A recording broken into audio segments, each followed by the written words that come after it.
Hello friends, this is Poonam and welcome to Savira study points. तो friends, आज हम discuss करेंगे हिंदी के कुछ क्वेश्चन जो कि बीएड एंट्रेंस एग्ज़ाम 2023 के लिए महत्वपूर्ण होंगे। तो यदि आप भी बीएड एंट्रेंस एग्ज़ाम 2023 की तैयारी कर रहे हैं तो वीडियो को पूरा लास्ट तक देखें, क्योंकि जो क्वेश्चन है वो काफ़ी इंपॉर्टेंट क्वेश्चन हैं। तो चलिए फ्रेंड्स, शुरू करते हैं। इससे पहले यदि आप चैनल पर नए हैं तो चैनल को सब्सक्राइब कर लें, साथ ही बेल आइकन भी प्रेस कर दें ताकि आने वाली सभी वीडियो की नोटिफिकेशन आप लोगों को मिलती रहे। तो चलिए देख लेते हैं पहला क्वेश्चन। और पहला क्वेश्चन है, ब्रज भाषा है पूर्वी हिंदी, पश्चिमी हिंदी, बिहारी हिंदी या फिर पहाड़ी हिंदी।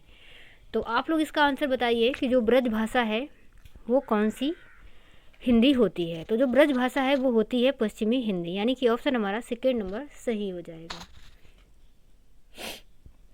उसके बाद हम देख लेते हैं अगला क्वेश्चन, सही युग्म चुनिए, पश्चिमी हिंदी खड़ी बोली या फिर बिहारी हिंदी मारवाड़ी, पूर्वी हिंदी गढ़वाली या पहाड़ी हिंदी बघेली। तो यहाँ पर हमें सही युग्म बताना है। तो सही युग्म की यदि हम बात करें तो ऑप्शन हमारा पहला वाला ही सही होगा कि जो पश्चिमी हिंदी है ये खड़ी बोली कहलाती है। उसके बाद हम देख लेते हैं अगला क्वेश्चन, खड़ी बोली व ब्रज भाषा किस उपभाषा के अंतर्गत आती है, पूर्वी हिंदी, राजस्थानी, पहाड़ी या फिर पश्चिमी हिंदी। तो जो खड़ी बोली और ब्रज भाषा है ये हमारी आती हैं पहाड़ी हिंदी के अंतर्गत, यानी कि ऑप्शन हमारा तीसरा वाला सही हो जाएगा। इनमें से बिहारी हिंदी का रूप नहीं है, भोजपुरी, अवधी, मगही और मैथिली। तो इसमें जो बिहारी हिंदी है वो अवधि नहीं होती है, यानी कि ऑप्शन हमारा सेकेंड नंबर सही हो जाएगा। बाकी जो भोजपुरी, मगही और मैथिली है ये बिहारी हिंदी का ही रूप होती है, बल्कि जो अवधि है ये बिहारी हिंदी का रूप नहीं होता। तो ऑप्शन हमारा सेकेंड वाला सही हो जाएगा। उसके बाद जो अगला क्वेश्चन है वो है, निम्न बोलियों में से पूर्वी हिंदी की बोली नहीं है, अवधी, छत्तीसगढ़ी, भोजपुरी, बघेली। तो जो पूर्वी हिंदी की बोली नहीं है वो है भोजपुरी, यानी कि ऑप्शन हमारा तीसरा वाला सही हो जाएगा। निम्न में से संयुक्त व्यंजन कौन सा है, छ, त्र, ज्ञ या फिर ये सभी। तो ये सभी ही संयुक्त व्यंजन होते हैं, इसलिए ऑप्शन हमारा 4 नंबर सही हो जाएगा। आगे हम देख लेते हैं अगला क्वेश्चन, शुद्ध वर्तनी का चयन कीजिए। ये काफ़ी इंपॉर्टेंट क्वेश्चन है, बहुत बार एग्जाम में पूछा गया है, कई एग्जामों में भी पूछा जाता है। तो इसको आप लोग अच्छे से ध्यान रखेंगे कि जो हमारा शुद्ध वर्तनी वाला है इसमें कौन सा शुद्ध वर्तनी है, मतलब कौन सा शब्द शुद्ध वर्तनी वाला है। तो ये आप लोग याद रखेंगे कि जो कवियत्री में होता है यहाँ पर वा में मात्रा नहीं लगती है, इस वजह से ये तीनों ऑप्शन हमारे गलत हो जाएंगे और ऑप्शन हमारा 4 नंबर सही हो जाएगा। उसके बाद हम देख लेते हैं अगला क्वेश्चन, एंड हमारा अगला क्वेश्चन है, शुद्ध शब्द चुनिए, गंगा जल, वे बुनियाद, बड़ा सा, चौपाया। तो यहाँ पर जो हमारा शुद्ध शब्द है वो हो जाएगा बड़ा सा, क्योंकि गंगा और जल एक साथ ही लिखा जाता है और वे बुनियाद भी एक साथ लिखते हैं, ये बीच में जो डैश लगा है ये नहीं लगता है, साथ ही चौपाया में भी नहीं लगता है, बल्कि जो बड़ा सा है इसको ऐसे ही लिखा जाता है, मतलब बड़ा अलग लिखा जाता है फिर डैश लगा के सा लिखा जाता है। जैसे कि कौन सा, तो भी कौन लिखा जाएगा, उसके बाद डैश लगाया जाएगा फिर सा लिखा जाएगा। उसी तरीके से यहाँ पर बड़ा सा भी लिखा जाता है। तो ऑप्शन हमारा तीसरा वाला सही हो जाएगा। कपाट का तत्भव शब्द है, कपड़ा, किवाड़, कांटा या फिर कमर। तो कपाट का जो तद्भव शब्द होता है वो होता है किवाड़। उन्मेष किस प्रकार का शब्द है, आगत, तत्भव, तत्सम या फिर देशज। तो उन्मेष की यदि हम बात करें तो ये तत्सम होता है, यानी कि ऑप्शन हमारा तीसरा सही हो जाएगा। अंगीठी का तत्सम रूप है, अग्रिका, अनिष्ठिका, अग्निष्ठिका, अग्निष्ठिका। तो यहाँ पर अग्निष्ठिकी लिखा है, तो ऑप्शन हमारा अंगीठी का जो तत्सम रूप होता है वो होता है अग्निष्ठिका, ना कि अग्निष्ठिकी होता है। तो कंफ्यूज नहीं होना है दोनों में, ऑप्शन हमारा तीसरा वाला सही हो जाएगा। निम्नलिखित में से कौन तद्भव शब्द है, दिनकर, दिवाकर, प्रभाकर, सूरज। तो तीसरे की यदि हम बात करें कि कौन सा तद्भव है, तद्भव पूछ रहा है यहाँ पर, तो ऑप्शन हमारा 4 नंबर यानी कि जो सूरज है ये तद्भव शब्द है। इनमें से तद्भव है वानर, बंदर, पवन या फिर पर्यक। तो तद्भव पूछ रहा है तो जो बंदर है ये तद्भव हो जाएगा, बाकी जो वानर, पवन और पर्यक हैं ये सभी तत्सम रूप हैं। उसके बाद आगे देख लेते हैं अगला क्वेश्चन। और अगला क्वेश्चन है, बंदर एक पेड़ से दूसरे पेड़ पर कूद सकते हैं, इस वाक्य में कौन सी संयुक्त क्रिया है? यहाँ पर वाक्य होगा आज्ञाबोधक, अभ्यासबोधक, शक्तिबोधक, इच्छाबोधक। तो जब भी कुछ इस तरीके का प्रश्न आए कि हम ऐसा कर सकते हैं या वह ऐसा कर सकता है, मैं ये एग्ज़ाम पास कर सकता हूँ, इस तरीके से, तो जब भी सकता है, शक्ति की बात आती है तो जो वो वाक्य होता है उसमें शक्तिबोधक क्रिया होती है। रमेश परीक्षा देना चाहता है, इस वाक्य में कौन सी क्रिया है? तो जब भी देना चाहता है मतलब उसकी ऐसी इच्छा है कि वह परीक्षा देना चाहता है, तो उसकी ये इच्छा है। तो जब भी आप कुछ चाहते हैं कि मैं ऐसा करना चाहता हूँ, मैं वहाँ जाना चाहता हूँ, मैं ये करना चाहता हूँ, तो ये आपकी इच्छा होती है। तो इस वजह से यहाँ पर इच्छा बोधक क्रिया हो जाएगी, यानी कि ऑप्शन हमारा 4 नंबर सही हो जाएगा। निम्नलिखित वाक्यों में से एक संयुक्त क्रिया का प्रयोग नहीं हुआ है। मेरे हाथ से गिलास गिरा और टूट गया। मैं अपने घर में रहूँगा। स्वस्थ होना है तो तुमको दवा पीनी पड़ेगी। लड़का प्रसन्न होकर चलता बना। तो संयुक्त क्रिया की बात हो रही। संयुक्त क्रिया से मतलब होता है जिस वाक्य में 2 क्रियाएं होंगी वहाँ पर संयुक्त क्रिया होगा। तो मेरे हाथ से गिलास गिरा और टूट गया, तो गिरना और टूट जाना 2 क्रियाएं हैं। स्वस्थ होना है तो तुमको दवा पीनी पड़ेगी, इसमें भी 2 क्रियाएं हैं।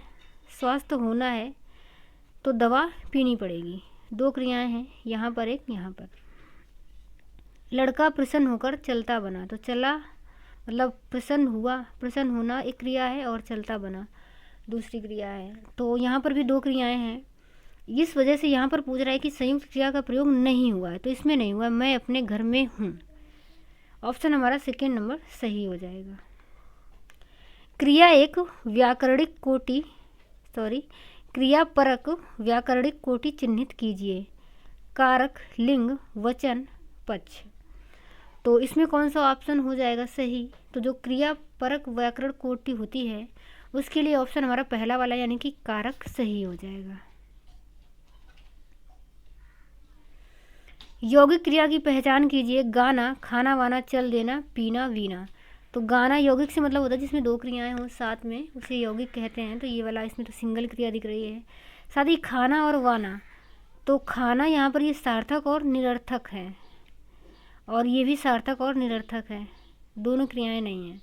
इस वजह से ऑप्शन हमारा तीसरा वाला यानी कि चलना एक क्रिया है और देना दूसरी क्रिया है, तो चल देना ये दोनों ही क्रियाएं हैं। यहाँ पर यौगिक क्रिया तीसरा वाला ऑप्शन ही सही हो जाएगा। निम्नलिखित शब्दों में से एक स्त्रीलिंग शब्द है। डोर, रस्सा, धागा, सूत। तो इसमें कौन सा ऑप्शन सही हो जाएगा? स्त्रीलिंग के लिए पूछ रहा है, तो यहाँ पर डोर यानी कि पहला वाला ऑप्शन सही हो जाएगा, क्योंकि यदि आप इसको स्त्रीलिंग में या कुछ वाक्य बनाकर बोल के देखते हैं, जैसे कि डोर कट गई या डोर बांध दी, इस तरीके से आप बोलेंगे। रस्सा बांधा, इसको रस्सा बांधी ऐसे नहीं बोला जाता है। धागा कट गया, टूट गया, या फिर सूत काटना होता है। तो इस वजह से ये सभी स्त्रीलिंग नहीं है बल्कि पुल्लिंग है। ऑप्शन हमारा पहला वाला सही हो जाएगा। निम्नलिखित शब्दों में से एक स्त्रीलिंग है। दूध, मक्खन, मट्ठा या फिर छाछ। तो यहाँ पर जो हमारा ऑप्शन है वो 4 नंबर यानी कि छाछ सही हो जाएगा। बाकी सभी स्त्रीलिंग नहीं है बल्कि पुल्लिंग है। निम्नलिखित शब्दों में से कौन सा शब्द स्त्रीलिंग है? मालिक, कहार, पाठक, योगिनी। तो ऑप्शन हमारा 4 नंबर योगिनी सही हो जाएगा। निम्नलिखित में से कौन सा शब्द स्त्रीलिंग है?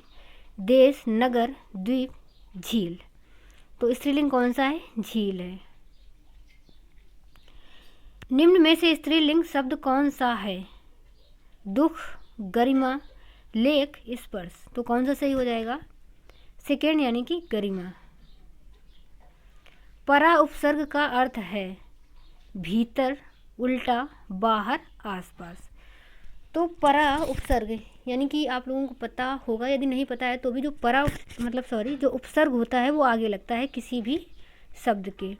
तो जैसे जय है और जय के आगे आपने परा लगा दिया तो वो हो जाएगा पराजय।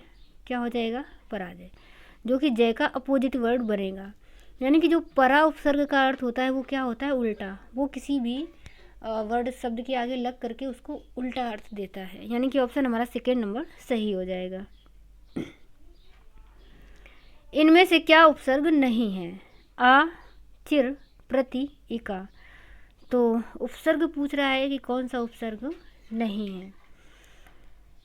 तो जो हमारा 4 नंबर है इका, यानी कि जो उपसर्ग होता है वो आगे लगता है तो आ किसी शब्द के आगे लगेगा, चिर भी लगेगा, प्रति भी लगेगा। बल्कि जो इका है ये किसी भी शब्द के पीछे लगता है और ये उपसर्ग नहीं बल्कि प्रत्यय होता है। तो ऑप्शन हमारा 4 नंबर सही हो जाएगा। निम्न में से कौन सा निसंकोच शब्द में प्रयुक्त संस्कृत उपसर्ग है? नी या फिर नहीं। तो निसंकोच में जो प्रयुक्त संस्कृत उपसर्ग है वो होगा निस, पहला वाला।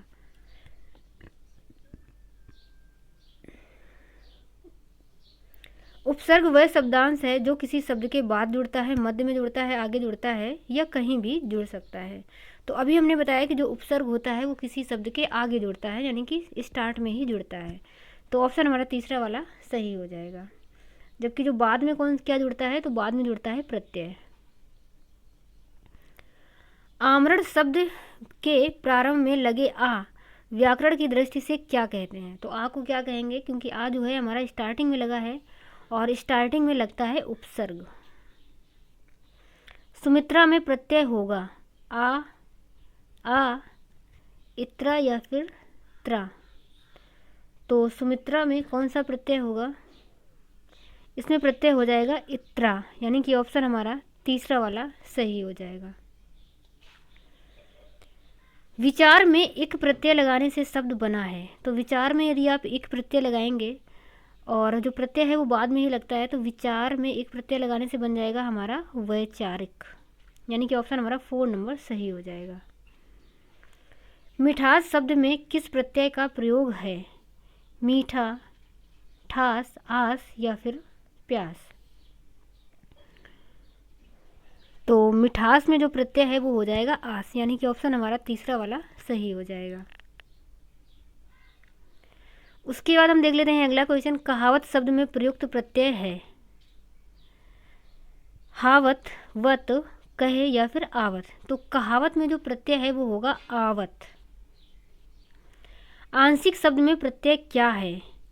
आ, का, इक या फिर सिक। तो आंशिक में जो हमारा प्रत्यय है वो होगा एक, ऑप्शन हमारा तीसरा वाला सही हो जाएगा। दुस्तर क्या है? मतलब दुस्तर में कौन सी संधि है? दीर्घ संधि, यड़ संधि, आयात संधि या फिर विसर्ग संधि। तो दुस्तर में जो संधि है वो बनेगी विसर्ग संधि, ऑप्शन हमारा 4 नंबर सही है। अभ्युदय में कौन सी संधि होगी? यड़, गुड़, दीर्घ या फिर वृद्धि संधि। तो अभ्युदय में हो जाएगी हमारी यड़ स्वर संधि, ऑप्शन हमारा पहला वाला सही हो जाएगा। हर्षोल्लास में कौन सी संधि होगी? गुण स्वर संधि, दीर्घ स्वर संधि, यड़ स्वर संधि या फिर वृद्धि स्वर संधि। तो हर्षोल्लास की यदि बात करें तो हर्ष धन उल्लास बनेगा और यहाँ पर जो हमारी संधि होगी वो हो जाएगी गुण स्वर संधि। अतएव शब्द में संधि है विसर्ग, व्यंजन संधि, स्वर संधि या फिर इनमें से कोई नहीं। तो इसमें जो हमारा ऑप्शन है वो सही हो जाएगा विसर्ग संधि, यानी कि अतएव में विसर्ग संधि होगी। उसके बाद हम देख लेते हैं अगला क्वेश्चन। किन्नर का संधि विच्छेद है। तो किन्नर का जो संधि विच्छेद होगा वो होगा किम धन नल, यानी कि ऑप्शन हमारा 4th वाला सही हो जाएगा। तो चलिए फ्रेंड्स, आज की वीडियो में हम इतना ही रखते हैं और आगे मिलेंगे अगले वीडियो में। तब तक के लिए bye bye and take care.